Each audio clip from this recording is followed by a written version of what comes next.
Welcome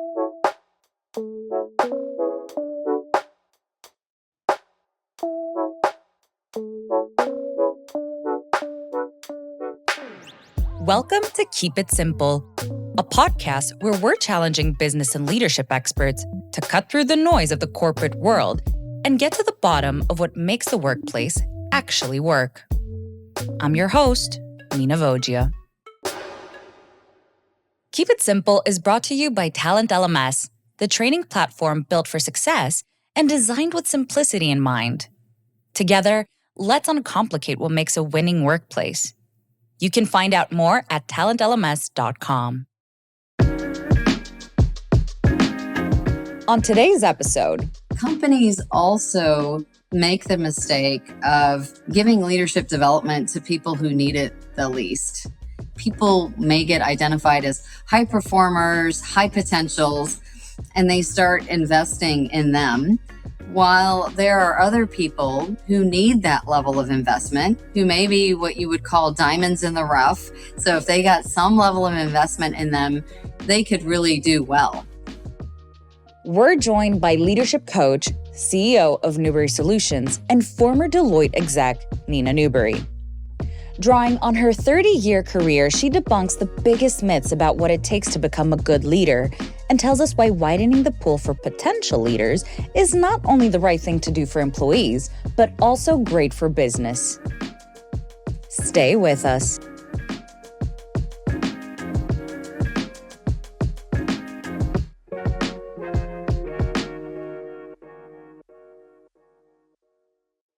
Neena, thank you so much for joining me today and being here to talk about leadership. So you've been coaching leaders for over 15 years. And before that, you were in executive roles at Deloitte for more than a decade. So you've got plenty of experience seeing the landscape of not only leadership, but business itself change. What do you think are the biggest myths when it comes to a good leader? And have these myths shifted over time? Yeah, I think that's a great question to start off here. And one of the myths is that leaders must be outgoing or extroverts. I think we've been living in a world where that is valued so much. But there are different books that have been published around this. And actually, one of my favorites is called Quiet: The Power of Introverts. And I think some of the best leaders out there are introverts. And so we just have to be mindful of how we allow people to engage, how we allow people to think ahead of time so they have an opportunity to contribute in more powerful ways. And that particular myth, I think, has been there for a really long time. The other piece that I'd say that I'm seeing a shift in is that leaders have to have all the answers, or in other words, they can't be vulnerable. And I think with the pandemic and all the aftermath of that, we've seen some changes there for sure, where people are willing to step out, say more of what's going on, and it really paves the way for others to be able to do the same, especially when you think about the focus on psychological safety, mental health. If your leaders are not recognizing that vulnerability is a way to demonstrate strength, it's really difficult. And so some of the most powerful and influential leaders, I think, are the ones who are willing to say when they don't know something, or when something's really challenging, or saying that they don't have the answers and they need to open up the discussion to more people and get more input. Another one that's been out there for a while is that, leaders are born and not made. And I think that's been evolving over time. And frankly, we wouldn't have a leadership development company if we didn't believe that people could change. And, because if you just have your set of leaders, who are born, that really keeps the pool fairly limited. And over 75% of our coaching clients get promoted after our work together. So it's more about mindset, motivation, willingness to learn, and to be able to take action, because action is such an important part of growing and developing as a leader. And even if you're taking action in the wrong direction, but taking a step in any direction and seeing what happens.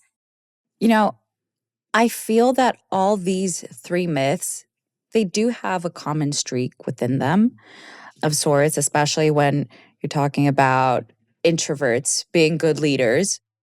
I've also come across a few of them, and their quiet strength has made a major difference in, especially when it comes to working with startups and entrepreneurs who have a lot of things changing up on them. Having that sort of steady, silent strength really helps anchor them. In a recent TalentLMS survey, 45% of managers feel their company isn't doing enough to develop future leaders. Why do you think so many companies are still falling short when it comes to leadership development? Yeah, there are so many different things at play here when you think about how the world has changed. And the first thing you have to really look at is the environment that people are in. And what I mean by that is many organizations have restructured or reorganized, or they're running very lean, and they may have people in roles who aren't actually fully prepared for those roles. So it makes it really challenging in terms of kind of overall performance. And if they're running very lean, not only do managers have to manage the work and all of that, there's that need to really develop their teams.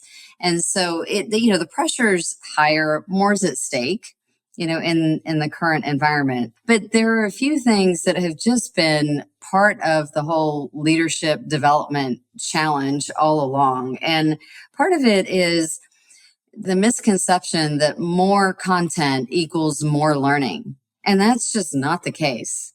So when you look at the approach that many organizations have, it is either, we're going to give you access to libraries of content through digital platforms, or we're going to put you in a meeting, a training session for a day, 2 days, maybe 3 days. It could range somewhere around there. And then that's it. Great. Now you're trained. Now you can go do all this stuff. And the reality is that you have to be able to apply the learning. Learning comes from doing. So you need exposure.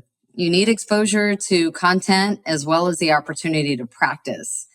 Because, even think about it in sports.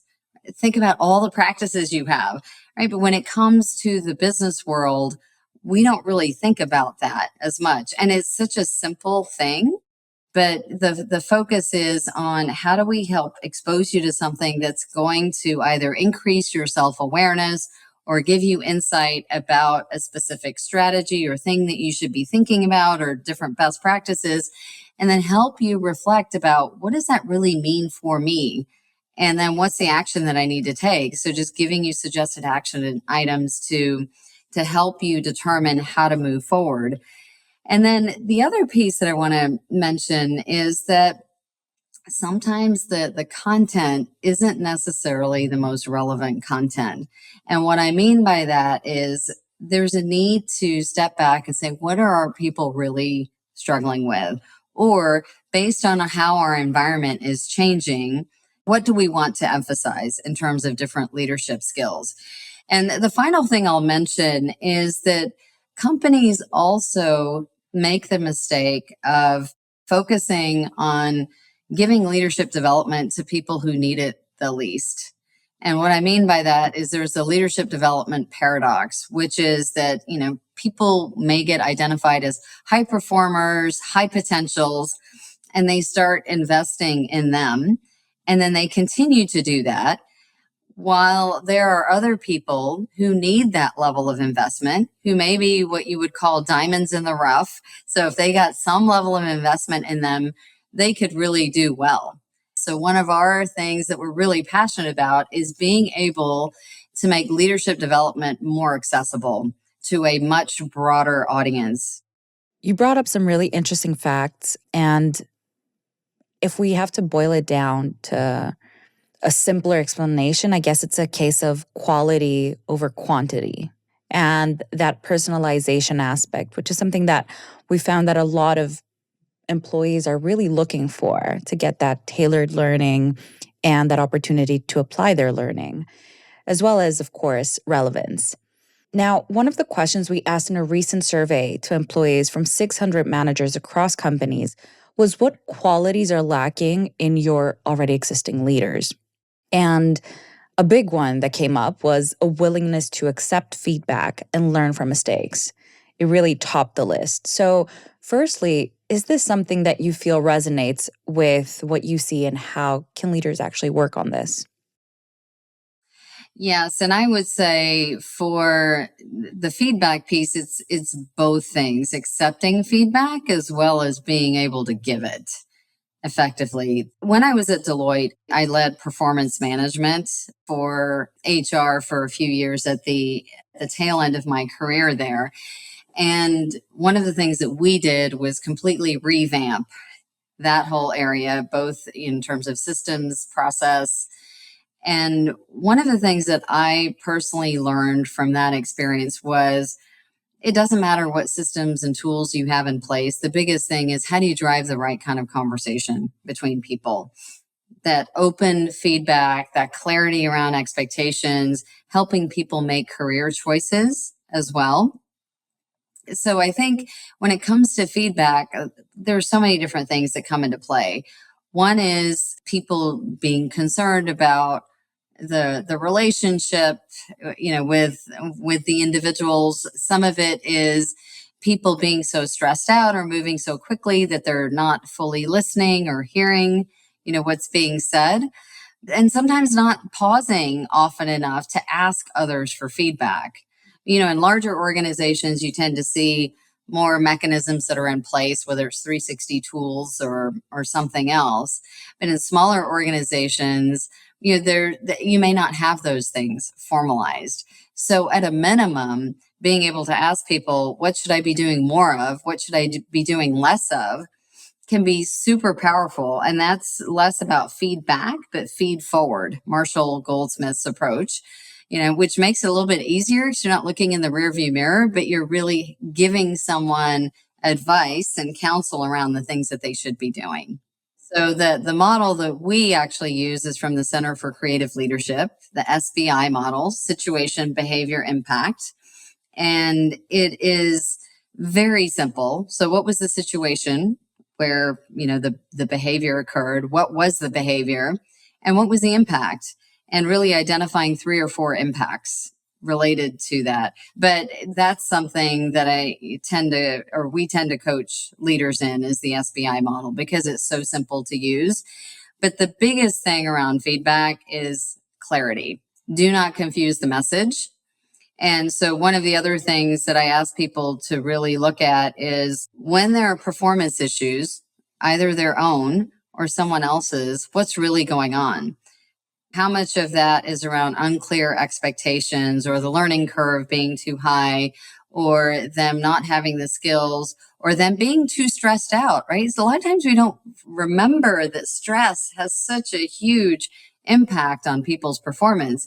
And sometimes, when we're saying that people aren't willing to listen to feedback, it's more that they can't hear, especially, when you've given feedback multiple times to somebody and you feel like you're just saying the same things over and over again. That is the red flag to pause and say, can this person actually hear me?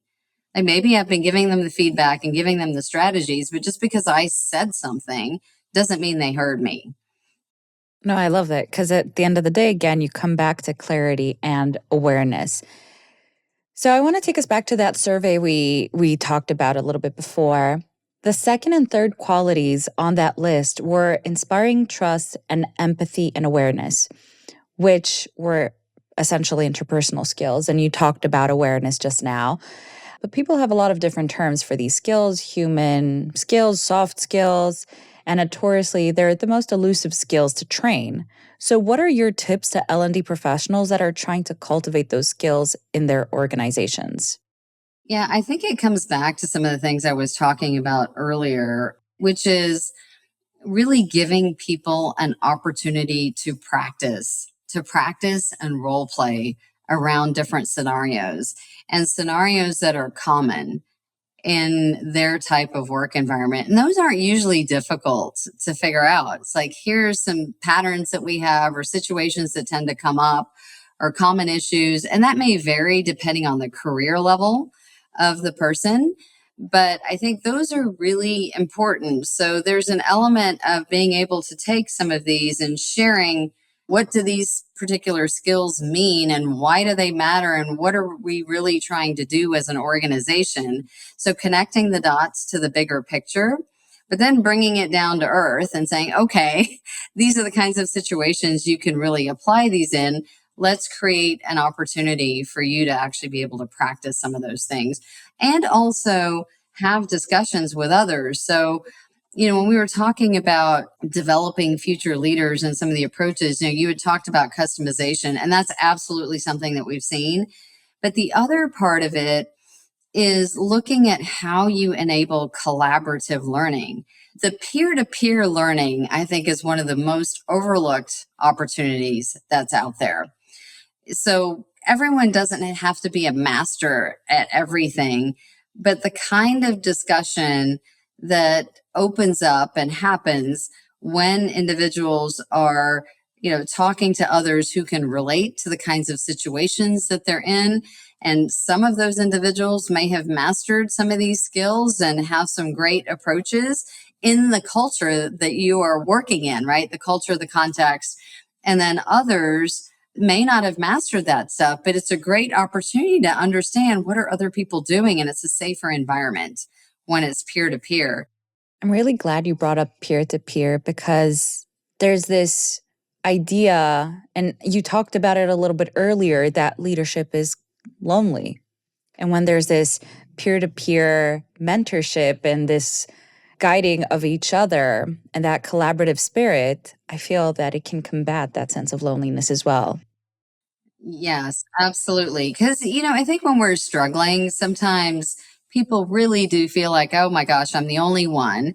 And then if we come back to what I was talking about earlier in terms of vulnerability, like how much of that is okay to show?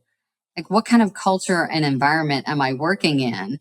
And is me reaching out to other people viewed as a sign of strength? Meaning, I am smart enough to know when I need to bring some other perspective into the mix, when I need to complement my skills and strengths with other people's skills and strengths. So sometimes we're just so worried about the optics that we don't think about it. But, the more you step back and say, what is my positive intent behind what I'm doing? And that is something I am coaching on all the time, is when it starts to feel too risky, too vulnerable, step back and say, what's my positive intent for the organization, for the results, for the goals, for my team, and for myself? We'll get back to our chat with Neena in just a second. But first, we wanted to share TalentLMS's 2 cents on taking leadership training to the next level. First off, democratizing leadership means training a diverse range of candidates, which of course means a diverse range of learning styles and preferences. So it's important to curate each course as close to a learner's desired style as possible. Secondly, crafting simulations to represent real-world problems is a great way to confront would-be managers with the challenges that great leaders must overcome.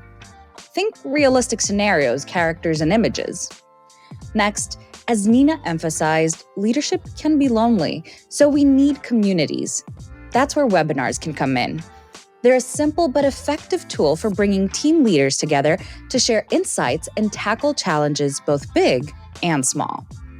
And finally, to make sure new skills actually stick, use certification programs.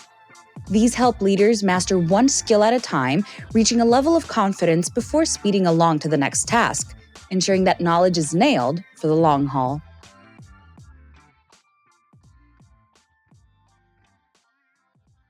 I want to take us back to a comment you made earlier when it comes to leadership, that usually we tend to provide opportunities for leadership to high performers. So how important do you think it is that employees across the organization get a chance to train as leaders? Yeah, our belief is that leadership development should be offered at all levels, and we really focus on those foundational skills that are going to help people be successful at every level.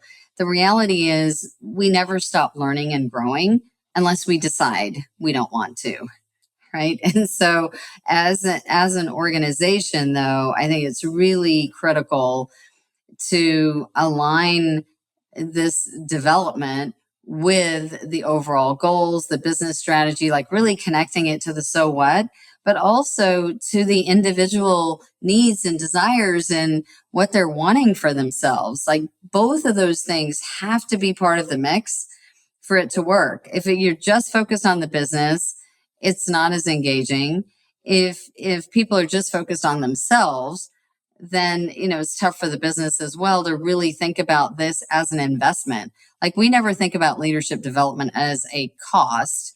It's truly an investment in the future and building capabilities. So that's the other piece here is our focus is more around building capabilities versus just focusing on discrete skills. Because at the end of the day, that's what really translates into the impact. I want us to talk about the argument for equipping more employees with leadership skills. We've seen sort of this phenomenon of the accidental manager where people are promoted to fill an operational need rather than because they are ready. So, what's your advice to these people that are in the situation without a well tailored leadership program? And what kind of skills can they start to focus on? So I think part of this is to really think about having a conversation internally in their companies about their organization's willingness to invest in them. And so there's a bit of that case study, I would say, or business case, I should say, that would be helpful. Meaning, what is it that they're actually trying to be able to do more effectively? And how will that benefit the organization? Because then when you do talk about dollars, it feels like less of a cost and more of something that's going to yield a benefit to the organization that they really care about.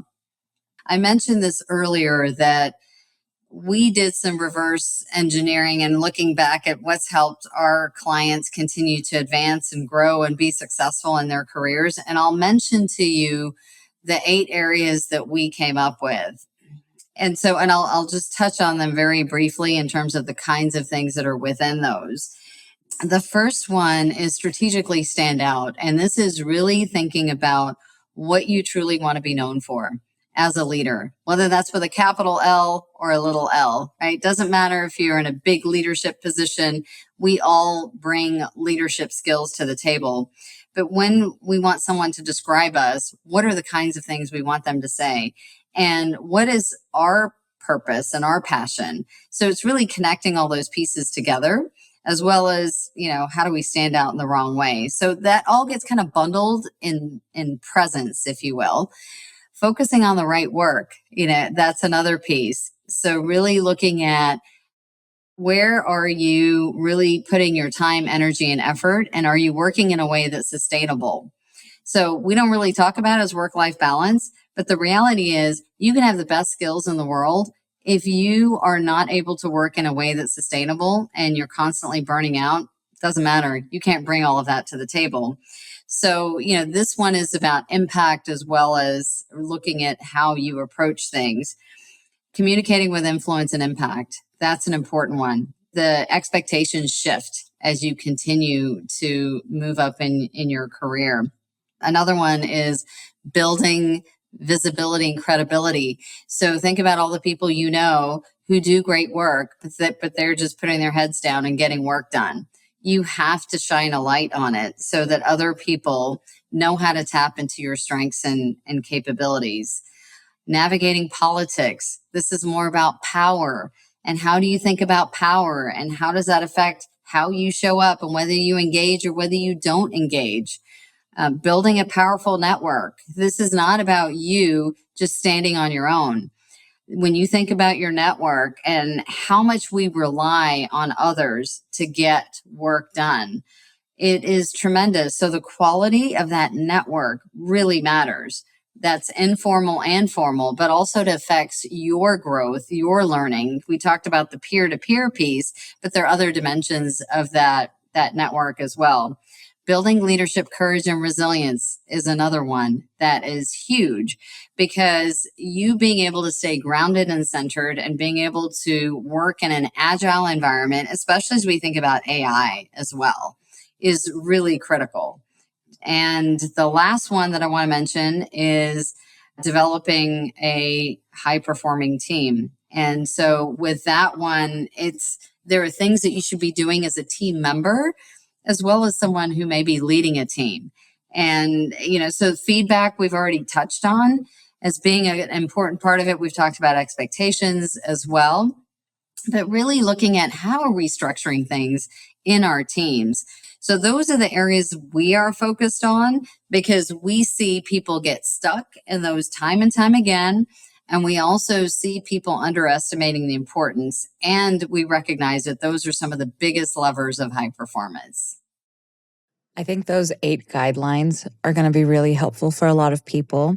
I do want to ask you about diversity. There's a lot of talk about diversity in leadership, but research suggests that in 2024, less is being invested in initiatives that are designed to advance women in organizations. How do you see the progress of diversity in leadership when it comes to women, and what are some steps companies can take to actually make a difference in this space? Yeah, and I've been focusing on women for a long time. Actually, even back in my Deloitte consulting days. So I was there when the Women's Initiative started there back in 1993, and I will tell you, it's been a slow journey. It really has been a slow journey, and I think whether we're talking about women or any other underrepresented group in leadership positions, it has to come back to what are we really trying to accomplish? Right? So the reframing the conversation so that the focus is less about trying to elevate a group, and also in a way that might be viewed as giving others preferential treatment. That's that I have never really seen that work effectively. It's got to come back to what are the results that we're trying to drive, who are our customers, because a lot of customers are women. You look at the buying power, who's influencing decisions. So changing the conversation to focus more on who are we trying to serve and who do we need to have in our company and at what levels, in order to make sure we're bringing the right perspective, we're bringing a range of ideas to the table. And frankly, when you look at the data on women and leadership skills relative to men, I mean, there are multiple studies that show women outperform in so many ways. And so this is really about how do you benefit? How do you benefit from a wider range of perspectives and skill sets? Everything just seems to be coming back to impact and just being aware of what your impact is, what you want it to be. And it goes from what we teach our future leaders to how we affect our professional community overall. Now, it's really interesting. I read an HBR article which says leaders today need to improve their skills on just about everything, which is obviously a challenge, from finance and digital literacy to emotional intelligence. Is it harder to be a leader now more than ever? It's definitely challenging. It absolutely is. But one of the things that I tell people is you don't have to tackle all of that all at the same time, meaning identify a couple of areas that are going to drive the biggest impact and start there. Sometimes we start off just trying to solve the entire giant problem, and we can get buried under the weight of all of that. The complexity of the business world and managing people, especially whether it's a hybrid workforce or a remote workforce, I mean, that adds complexity too, and additional challenges. But it certainly is highlighting the need for more of that emotional intelligence, as you were mentioning, as well as that agility agility and empathy, especially since you may not be in person with the individual, but really creating some mechanisms to be able to pause and understand what's going on for this person, when issues are coming up, what are the questions I should be asking before I jump to conclusions. And some of this truly is just taking time to personally connect with people. Perfect. We always have this tradition where we ask our guests to give us a one-sentence answer on how to keep things simple. So in one sentence, how can we keep it simple when it comes to creating more effective leadership programs? Let me think about this. In one sentence, keep it simple to how can we create more effective leadership programs? Okay. I'm going to come back to what I said before, which is focus on impact. Amazing. Thank you so much, Neena. It was lovely talking to you. Thank you. I've really enjoyed this.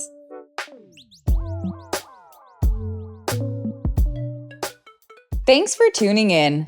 In this season's finale, we'll be talking to HR strategist Brent Skinner about the workplace trends of 2025. You can find Keep It Simple on all podcast platforms. Be sure to subscribe so you don't miss an episode. This episode of Keep It Simple was brought to you by TalentLMS, the training platform built for success and designed with simplicity in mind. For more resources on today's topic, visit talentlms.com/podcast.